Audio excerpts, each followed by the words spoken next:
It was just a normal day at high school. It was the second week of getting bullied by this jerk, Ryan. It was terrible. I never looked forward to arriving at school no matter what. I didn't know what it was about Ryan. Maybe he just simply hated me. Or maybe it was something more, something evil. But on this day, I had enough of his crap. He saw me during a passing period and immediately came after me. I began to run for my life as usual. I ran faster than I had ever ran before, but I still couldn't escape him.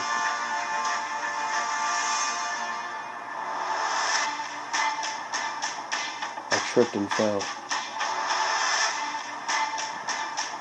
Ryan was right there, staring at me. I could see the mindless anger in his eyes. I could feel it. I closed my eyes and simply wished for a miracle. I wished that Ryan would take all of that bundled up anger and use it against himself. I noticed that Ryan had a different look on his face. It was a very confused and awkward face. Suddenly, he began using his own fist to punch himself in the face. He almost knocked himself out. He fell to the floor, weak and exhausted. I stood up and stared at him. I had some sort of mind control. I was in awe. This had certainly never happened before. He stood up finally and looked very hurt still. He looked at me with great anger and concentrated his stare.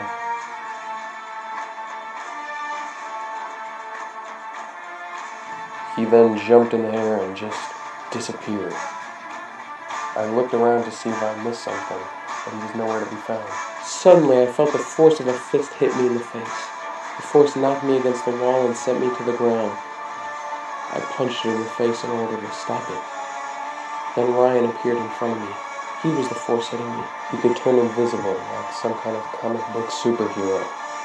I decided to try to focus my mind control on him. I attempted to throw him across the room.